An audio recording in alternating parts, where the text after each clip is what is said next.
É isso aí, gente, já estamos de volta. Eu quero agradecer as pessoas que estão participando aqui no WhatsApp também, né? Muita gente mandando mensagem. E eu tenho um esclarecimento. Na verdade, eu tinha que ter começado o programa nesse esclarecimento, mas aí o Kleber fica falando pra caramba do meu ouvido, eu acabo esquecendo das Sou sempre coisas. culpado. Sabe que ele fala pra caramba. Gente, você que foi na banca hoje e não achou a edição, né, impressa do Jornal Diário de Teresópolis, a gente tem que pedir desculpa, né, mas por conta da falta de energia lá no bairro do Corta-Vento, onde fica a nossa gráfica, né? Nossa gráfica não fica aqui na Carmela Dutra, né? Ela fica ali no Corta-Vento, no prédio específico da gráfica, e aí a gente teve problema, e como é uma máquina muito grande, que demanda muita energia, né? Não conseguimos aí rodar, né? Porque ficou a madrugada inteira sem luz. Eu tenho certeza absoluta que você também deve ter passado por algum problema nesse sentido aí no seu bairro, e infelizmente nós não pudemos levar até você, né, hoje, a edição do Jornal Diário de Teresópolis, né? Bom, mas você já fique sabendo que amanhã, né, vamos correr atrás do prejuízo, você vai ter uma edição muito bacana, com a repercussão, né, da chuva, evidentemente, e é claro, né, nossa edição de fim de semana é uma edição super especial, bem maior, com muito mais informação para você. Então fica aí, né, a nossa justificativa, nosso pedido de desculpas, né? A gente tentou avisar aí pelo Facebook o máximo possível, mas, né, infelizmente, não deu, né, por conta desses problemas aí que foram muitos problemas na cidade inteira, né? Vários bairros registraram aí queda, né, da rede elétrica, então até a própria, agora não é mais Ampla, é Enel, né? Agora mudou o nome, isso, Ampla é Enel. Você vai ouvir esse nome em algum momento, mudou o nome. Então a Enel não conseguiu rapidamente atender a todo mundo, até porque a demanda foi muito grande, tivemos muitos problemas, e o bairro do Corta-Vento, infelizmente, ficou sem luz aí a madrugada inteira, só restabelecendo no começo da manhã. E aí, infelizmente, nós não podemos fazer a edição de hoje, tá bom? Fica o pedido de desculpa aí da gente, mas amanhã ela vai estar caprichada, tá bom? Prometo para você que vai estar caprichada. Gente, eu estou recebendo um amigo aqui de novo, que veio aqui já há algum tempo, ficou de voltar e agora está de volta, né? O Nicolas está de volta. Nicolas, seja bem-vindo mais uma vez. Vamos falar do quarto volume, né, do Ensaios Críticos, que é o livro do Nicolas que ele está trazendo para a gente hoje. O Kleber está todo feliz, né? Um assunto que ele gosta de falar, né? Muito bom dia, seja bem-vindo. Bom dia, Anderson, obrigado. É sempre uma satisfação estar aqui com você, acompanho o seu programa dentro do possível, né, pelas atividades profissionais. Com certeza. E como você comentou, o que traz de especial nesses 4 livros dos ensaios críticos? Eles são fruto dos... Obrigado. Kleber, faz aí. Isso, fazer aqui. Kleber vai ser a nossa estante, tá, gente? Eles são fruto dos artigos publicados aqui no Diário entre o período de 2010, de janeiro de 2010, até setembro de 2013. E eu fiz um recorte, porque se eu fosse publicá-los em um volume só, ficaria muito grande. Fica grande. Referente aos aspectos das quais eu tratei. Como eu sou formado em História, trabalho com História das Religiões, tenho um lato sensu em Filosofia, são as áreas que me interessam especificamente, eu os dividi nesses recortes, né? História, Filosofia, a própria questão da religião e questões atuais, sempre com um enfoque voltado, diferenciado, por isso aspectos, questões, ensaios críticos, através de uma visão que foge um pouco daquele cotidiano, daquilo que nós repetimos maciçamente, ou seja, uma visão que a pessoa pudesse ter uma reflexão. Que interessante, né? Nesse quarto volume, por exemplo, né, dos ensaios críticos, são as questões relacionadas à história, né? São os fatos históricos que estão relacionados com a questão da religião, da fé, de uma forma geral, né? E dentro desse olhar diferenciado que ele nos explicou agora. O que você traz assim de destaque, Nicolas, dessa sua quarta edição? Deixa eu só colocar cada volume do Nicolas. Aí você tem o primeiro volume, que é Ensaio Críticos, Questões Atuais. Aí você tem o segundo volume, que é Ensaios Críticos, Questões Filosóficas. Que você nem gosta, né, das questões filosóficas. Enfim. Ensaios Críticos, Questões Religiosas. Esse daqui eu não sei do que se trata, mas eu vou amar. Eu sei que o conteúdo dele é tudo que eu gosto. Né? Sabe sim, fica fazendo onda aí, mas você sabe bem. Ensaios Críticos, Questões Históricas, que é o quarto volume. Legal. Não, eu tenho que abrir um parênteses dizendo o seguinte, quanto é fantástico ter alguém que é um acadêmico, né, que se dedica a esse segmento, a falar sobre religiões, a se posicionar em relação a isso, com um conteúdo. Porque, lamentavelmente, Nicolas, nós temos muito poucas informações. Eu tive a oportunidade, lá atrás, de estudar um pouco, mas a maioria das pessoas não tem.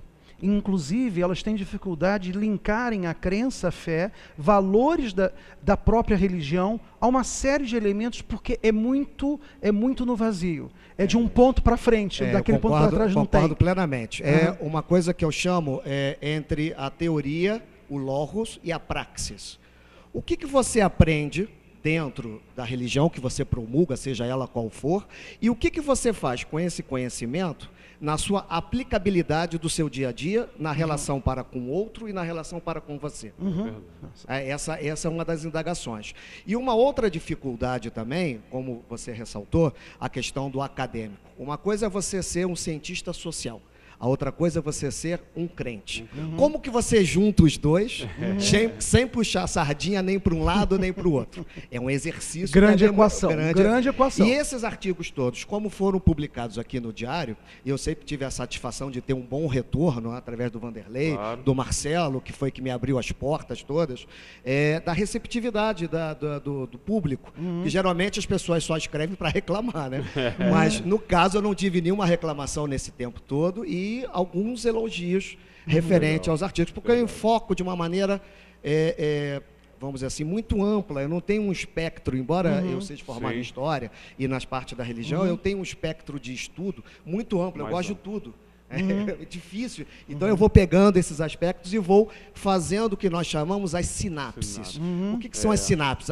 As conexões de um conhecimento prévio com algo novo. E aí você faz, por exemplo, vou dar um exemplo clássico, que não está nesses livros, porque ele é fruto dos artigos de 2015 e 2016. A questão da microcefalia. Eu fiz uma análise, né, isso é uma conotação pessoal, viu, pessoal? Da seguinte questão: no Espiritismo é promulgado que nós estamos tendo um período de transição, a chamada transição planetária. Dentro da hierarquia, aí entra aquilo que eu estava conversando do Conte, né, das civilizações, nós estaríamos saindo de um mundo de provas e expiações para um mundo de regeneração. E aqueles espíritos, como nós todos somos, só que com a vestimenta carnal, mais, assim... espíritos que são renitentes referente ao bem, eles estariam tendo uma última oportunidade. Mas essa questão da renitência ao bem é porque eles têm uma inteligência muito grande. Como é que você restringe a inteligência? Microcefalia. Então essa foi uma análise, né, através de um conhecimento prévio, mediante uma situação que nós estamos vivendo aqui, que poderia ser, gente, eu peço desculpas, isso é uma análise minha, não estou dizendo que seja isso, é pessoal, é óbvio, sujeita a críticas e muitas críticas, mas é uma análise que tem um fundo, né, uma proposição que não está longe de um determinado entendimento. Essa é a questão de você ligar. O que é bacana é isso, não importa o que o outro vai pensar. Eu tenho uma ideia, Nicolas, a respeito da filosofia, que ela não é simplificada. Eu acho que ela é muito, inclusive, eu não consegui mergulhar tão fundo. Mas, na verdade, a filosofia ela não contempla a discussão do saber. Ela vai além disso. Ela vai na discussão para a reflexão. Você pode ver a própria etimologia da palavra no grego, né? Philos, Sofia, né? O beijo à sabedoria, isso, ou seja, perfeito. É uma busca da verdade última. Por isso que os gregos, né, eles fizeram primeiramente essa busca através da cosmogonia, ou seja, o conhecimento de como surgiu o universo, com as teorias, com a escola de Mileto, né, principalmente. Tales de Mileto, no século VI a.C., é considerado o precursor da filosofia. E dentro desse aspecto, o próprio espiritismo, ele é uma conotação Ele tem uma conotação especificamente filosófica. Não, o que tem de interessante é que hoje nós vivemos, tudo bem, é a desconstrução. Por um outro lado, nós não pensamos, porque nós falamos com ideias construídas. As religiões, em um modo geral, é exatamente isso, são frases de efeito, são ideias pré-estabelecidas, que não nos levam a refletir e pensar. Então, eu não acredito na fé lobotizada. Eu acredito numa fé em que você realmente tenha mergulhado nela. Não que eu acredito daqui porque o pastor, porque o pai de santo, ou seja lá quem for, tenha falado. Perfeito. Não, mas porque eu dei um mergulho, né? Tá? E isso, inclusive, envolve completamente a filosofia. Porque uma coisa é o seguinte, você falou da desconstrução, né? Nós vivemos dentro de paradigmas, né, do grego também, que quer dizer construções, ou seja, dentro de modelos. Esses modelos nos são impostos. Mas até onde esses modelos são aplicáveis a você ou não? Né, porque é que nem uniforme de escola. Está todo mundo lá com aquele mesmo uniforme. Então, é padrão. Você fica padronizado. Então, as proposições nossas, realmente nós temos... Eu sou professor do município, lá no Maria Dália e no Mariana, que são os colégios de bom sucesso. E eu trabalho muito com as crianças, principalmente do 7º ano, a questão da leitura e interpretação nos textos de história. Porque as pessoas têm muita dificuldade, e eu não estou falando de criança não, falando de marmanjo velho, né? Ou marmanja velha, de ler um texto e entender o que está sendo colocado ali. É porque tem ainda uma ideia que a história é você decorar a data, é o cronológico, que não é história. Agora deixa eu fazer uma colocação aqui da história, aproveitar um pouco, né? Dessa questão histórica e da religião também, essa discussão é muito bacana. Mas, Nicolas, a gente tem, assim, em vários momentos da nossa história moderna ou da história antiga, nós temos a religião tendo um papel fundamental. Seja na modificação dos paradigmas, né, que você falou, seja na capacidade de você poder superar um momento difícil, né? Foi assim, né, na reconstrução da Europa, foi assim em vários momentos. Aqui na América Latina foi especialmente muito forte a questão da fé e da religião. Às vezes, a gente esquece um pouco dessa importância da religião nesses momentos históricos, né? Hoje, né, a gente está vivendo um momento de completo questionamento ético, político, social, né? O país está vivendo uma reviravolta tremenda. Como é que você vê hoje o papel das religiões nessa quebra de paradigma que a gente está vivendo hoje, né? Perfeito, Anderson. Uma excelente pergunta, que é aquilo que nós estamos comentando. A aplicabilidade do conhecimento frente ao nosso cotidiano, frente ao nosso dia a dia. Primeira coisa, esses modelos, eles serviram para determinados momentos históricos, cortes temporais, mas não servem mais para hoje. Não cabe. Tudo tem que ser atualizado. Vamos usar o conceito darwiniano, tudo tem que evoluir. Essa evolução, ela faz parte do momento. Por que nós temos tanto descrédito frente à religião? Porque a instituição, vejam bem, a instituição igreja, ela está em moldes da Idade Média. É verdade. Que não atendem aos pressupostos de hoje. Faço uma outra ressalva, que foi um artigo que eu escrevi, jihad cibernético. Por que o islamismo, no caso do jihad, né, no caso dessa questão dos grupos mais extremistas, eles têm atraído tantos jovens, principalmente do Ocidente? Como é que eles estão captando isso? Por quê? Isso tem até um livro muito interessante, como Darwin matou a religião. Matou a religião. Quando você tira Deus da criação, você deixa um vazio. Quem sou eu? O que eu faço aqui? O que vai acontecer? E já na questão do Islã, ele já tem um propósito delineado frente à sua vida. Por que nós temos índices tão altos de suicídio, índices tão altos de depressão? É falta de perspectiva, falta de fé e falta de você ver um algo a mais do que isso que nos cerca aqui. É verdade. Então, essa questão de hoje que nós estamos vivendo, ela é fruto, né, de uma mentalidade arraigada, oriunda do Império Português, né, dentro do protecionismo, dentro do patriarcalismo que nós herdamos, né, de você beneficiar, da questão também, da corrupção que você poderia fazer e não ter nenhum resultado. E nós estamos todos sofrendo os reflexos. Um dia isso tinha que explodir. Está explodindo com a gente aqui. Podia ser um pouquinho mais para frente, né? Mas tá bom. Como que você vai resolver isso? Primeira coisa, mudar a mentalidade. Você quer ver uma coisa? Eu gosto também, como religião, eu gosto de política também. Lógico.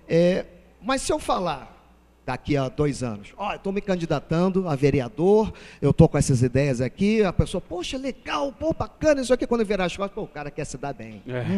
Exatamente. Quer botar a família toda. Por quê? Nós estamos com um descrédito tão grande que as pessoas não veem isso. As instituições políticas estão falidas, né? Então, exatamente. Verdade E você tem, dentro dessa questão, a questão da própria religião, da própria instituição. Porque você vê uma série de escândalos, mas aí volta outra questão. A culpa é da religião? Não, a culpa é do homem. Claro. O homem que está ali dentro, ele é que fez degenerar todas essas proposições. Não tem jeito, né? E aí, as instituições é que acabam pagando, né, por essa má atuação. Uma coisa que hoje é muito em voga, né, se fala muito da comercialização da fé. Mas justamente dentro da história a gente vai encontrar essa comercialização de formas diferentes, mas na história de quando o homem expôs a sua fé, ela está sendo manipulada. Hoje, qual é a tua avaliação, o teu ver da forma em que a fé está sendo comercializada? As estruturas não mudaram muito, né? Eu não vou entrar aqui em pormenores, que eu digo, lá no colégio, às vezes as crianças me perguntam alguma coisa, eu, embora possa, eu procuro evitar de determinadas conotações, e vai ser o caso aqui. É uma coisa que eu geralmente não tenho... Agora, peraí, né? Que privilégio ter um professor desse. Não é? Porra, um adolescente ter um professor desse. Tá vendo? Na minha época eu tenho um trem desse. Nossa Senhora, eu ia apanhar muito, né? Porque já viu, né? Eu tenho assim, embora eu tenha uns resultados dentro de um cômputo geral assim mais negativos, né, fazendo uma ressalva dentro dos alunos, mas aqueles 10% que me dão retorno são extremamente satisfatórios. E é isso que vale a pena, né? Mas essa comercialização continua, cara. Infelizmente, você vê o que fez Lutero, né? O que levou à reforma luterana? Foi exatamente a exacerbação da venda das indulgências, do perdão, e aí quando... Isso motivou tudo. Quer dizer, você já tinha isso desde o século XIII. Né? Só que você vai ter com Lutero um diferencial, que é a imprensa, que Gutenberg tinha inventado um pouquinho antes. Então as ideias se propalaram com maior facilidade. Mas você tem John Russo, você tem Wycliffe, todos eles já colocando isso. Então, continua. E vai continuar, né? O que tem que mudar? Mentalidade. Em história, o Jacques Legoff, historiador e francês, ele morreu tem acho que uns 2 anos, com 90 anos, tem uma produção vastíssima, eu gosto muito dele. Ele tinha uma frase que diz o seguinte: mentalidade é o aspecto mais difícil e mais demorado de se modificar no homem. Sim, e é verdade, porque nós somos, aquela música do Legião Urbana, nós temos mais dos nossos pais do que nós imaginamos, nós herdamos esses arquétipos que são colocados pela sociedade e muitas das vezes assumimos como nosso e reproduzimos aos nossos filhos. Como é que você quebra isso? Rapaz, é muito difícil. E fazemos isso até inconscientemente, né? Sim, com certeza. É mais grave você aceita isso como verdade, você não faz o quê? Você não vai refletir, não vai fazer nenhum procedimento. Por quê? Para você refletir, você tem que ter um outro modelo de comparação. Claro. E para você ter um outro modelo de comparação, você tem que deixar de lado as suas suposições, os seus preconceitos e tentar entender o que está sendo colocado. Isso é muito difícil. Foi ontem eu estava conversando, por incrível que pareça, um professor de história também, só que ele, enfim, as especializações foi para o corporativo, mas nós estamos falando sobre a questão da culpa, né? O quanto nós precisamos ainda da culpa do outro, que aí a gente já começa a avaliar se você está ali por fé ou se você está ali por culpa. E é óbvio que a forma de comercializar a tua fé é fazendo você pagar através da tua culpa. Que é uma equação que a gente se questiona como se resolve. Não tem como, porque a culpa parece que é uma coisa que já vem no DNA, porque você já nasce justamente com essas heranças. Né? Esse que você está falando será um dos meus objetos de estudos para posteriores livros, porque eu tenho esses 4 aqui que eu trouxe, oriundos daqui, mas tem mais 2 publicados. Tenho mais um escrito, estou terminando um até fevereiro, se tudo der certo, e tenho muitos projetos alinhavados para colocar. Um deles, que será meu objeto de estudo para um pouquinho mais para frente, minha esposa fala que eu já vou planejar, eu tenho um livro para quando eu tiver 70 anos. Eu vou fazer um curso de latim, vou me especializar em latim e vou estudar Agostinho. E porque Agostinho, a formação da instituição igreja, ela foi formulada com Agostinho. Sim. Pecado original, predestinação, você tem todo o livre-arbítrio, tudo isso foi formulado com eles. E essa noção de pecado, principalmente do corpo, da culpa, como você posicionou, é oriundo de Agostinho. Isso aí. Nós somos, ou nós vivemos dentro de uma religião, porque quando fala cristianismo, protestantismo, catolicismo, eles são todos cristianismos. O espiritismo se apropria do cristianismo, a Umbanda se apropria, são todos cristianismos com visões diferenciadas, mas todas pautadas em cima do pecado. E te pergunto uma outra coisa, como é que você observa as novas teologias como essa da autoajuda, do empreendedorismo? Ela vem substituir o quê? Eu posso botar através do conhecimento espírita. Okay. O trabalho que eu pretendo agora no doutorado é fazer uma análise frente à aplicabilidade dos conceitos espíritas no cotidiano. Então, o que você tem de conhecimento e como você o aplica. Muito bem. E, para isso, eu estou fazendo uma divisão de aproximadamente 70 a 75 anos do Espiritismo. O Kardec, o Livro dos Espíritos, foi lançado em 1857, em abril, e você tem aproximadamente um período que vai percorrer o século XIX todo e o início do XX com a fenomenologia, ou seja, os processos de materializações, etc. Depois disso, você entra num outro grande período que tem uma figura-chave aqui no Brasil com Chico Xavier, com a caridade, com o assistencialismo, com a melhora do próximo, etc. E nós hoje, um pouquinho já algum tempo, nós estamos vivendo um terceiro período, que a literatura espírita está enfocando muito, e eu não sei, porque hoje eu estou com mais de 3 mil livros, então pelo menos 1/3 disso é espírita. Eu não sei se as pessoas estão se atentando a um ponto que está sendo muito batido, que se chama reforma íntima. O que é a reforma íntima? É você combater a sua sombra, os seus medos, e modificá-los. Então, essa questão que você está falando de autoajuda, etc., as pessoas, muitas das vezes, aí eu vou responder, eu fiz um preâmbulo primeiro. As pessoas, muitas das vezes, não têm condições de se olhar no espelho, o reflectere. O refletir é do verbo latim. Sim. Ele é o reflectere, ele reflete a sua imagem. Quando você olha para dentro de você, você não gosta do que vê. E quando você não gosta do que vê, o que você faz? Você tenta apagá-lo, você tenta fazer uma coisa. Então, as pessoas têm necessidade, muitas das vezes, de um outro para que possa descortinar esse universo. Esse é o trabalho, por exemplo, do psicólogo. Pessoas que têm dificuldade em conversar consigo mesmo e precisa de um outro. Mas fazer essa interpretação. Isso. Agora, aí vai um outro detalhe. Nós somos responsáveis por nós mesmos. Claro. Se eu até brinco com as crianças, professor, me dá um ponto, me dá isso. Eu falo, quem dá ponto é cirurgião, eu dou nota. Mas olha só, se você estiver doente, eu posso tomar o remédio por você e ficar bom? Ele, não. Então, quem tem que tirar a nota boa é você. Agora, dentro desse contexto, como é que rápido, você lida que a gente com as crianças? Estamos alongando aqui. Estamos alongando aqui. Se eu deixar aqui, o Kleber vai até amanhã, né? Não, eu vou ficar te cutucando aqui. Tá bom, cutuca, mas tem que fazer essa pergunta.